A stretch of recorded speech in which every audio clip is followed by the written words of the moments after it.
Yeah. Game 1, Saturday, 12:30 p.m. Eastern, number 22 St. John's versus Kentucky inside Killer Mike Arena. You can watch it on CBS. It's America's most watched network of stars. Kim Pom's got it. St. John's -1.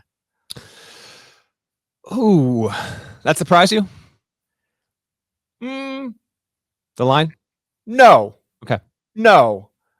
That's the number one. That's the preseason number 1 in the top 25 and 1. I'm not surprised that preseason number 1 in the top 25 and 1 is favored on a neutral court over a disappointing Kentucky team. Not surprised at all. Hey, listen, if you want to take solace in something, not that you need to, but you know how there's no shortage of NFL analysts that, understandably so, pick the Chiefs to win the Super Bowl, and they aren't even going to the playoffs. So, you know, this preseason projection game is hard, dog. Maybe I should.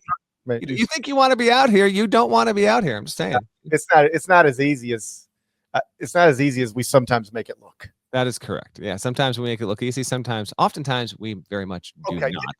Did I know who would be the best team in the country this season?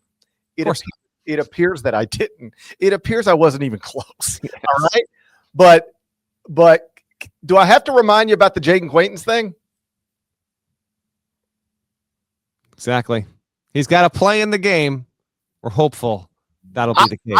I will drag his ass out on that court if I have to. All right. I'll snap. That would be one incredible visual. You see me? You're wrapped around the call. And then Bruce Pearl's on the call. BP's like, I think that's Gary Parrish checking Jaden Quaintance into the game. Bruce Pearl will be on the mic, making his CBS TV debut for both of these as well, for sure. This is the 17th meeting all-time between these schools. Kentucky leads 11-5. They last met, it's been 14 years, December of 2011 in Lexington. St. John's is averaging 88 a game this season and getting 20.2 of those points off the fast break. That's the 5th best in all of Division I. Meanwhile, Kentucky's only allowing 66.4 points per game. So you figure St. John's will probably land somewhere in the 70s in this. We'll see. Kentucky's also very good at reducing fast break points. So as you watch this play out, St. John's want to get out and running, points in transition, turn them over as much as they possibly can. See if St. John's can even hit 10 fast break points in this game. I'll probably say no. Kentucky's coming off a season low. Only 4 turnovers last week against Indiana. They're trending in the right direction. Don't expect a 3-point show. Not that it can't happen, just don't expect it. Both of these teams have done well at reducing the impact of the 3-point shot for their opponents so far this season. Teams are only making 30% of their threes against St. John's. Teams are only making 29% of their threes against Kentucky this season. Bryce Hopkins is going to go against his former team in this one, Parrish. Not Providence, but he was at Kentucky before that. He has been cold as of late. Only 9 points per game over the past 4. He had been averaging better than 17 up to that point prior.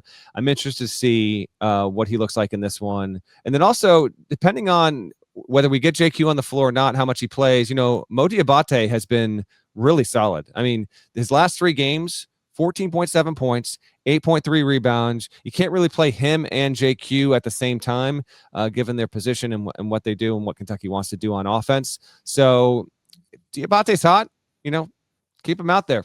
And then look out for Otega Owe. Just in terms of, he was a non-factor in the Indiana game. He does still lead Kentucky in scoring. This is a big spot, but assume Sandin is flanked on him for the most part. Maybe Dylan Mitchell, though. I don't know. I could see them throwing a few different looks at Owe. But it all starts with Lowe and what he can do and how he's going to run the offense, how much he can play on the floor in this one, and then how Kentucky counters Ejiofor. 8 blocks in back-to-back games, 16 total for Ejiofor. He has been a really good player against ranked competition so far this season for St. John's, which has struggled overall against the good teams. Ejiofor has not. I will take Kentucky to win, and by winning, they also cover in the process. I'll even toss you a score here, Parrish. I'll say Kentucky wins 70. I'll say Kentucky wins 78-73. We'll keep it moving. Needless to say, I'm going with the preseason number 1 in the top 25 and 1. Anytime you got your personal preseason number 1 only having to lay a point on a neutral court against a disappointing team, you got to do that every time. St. John's -1.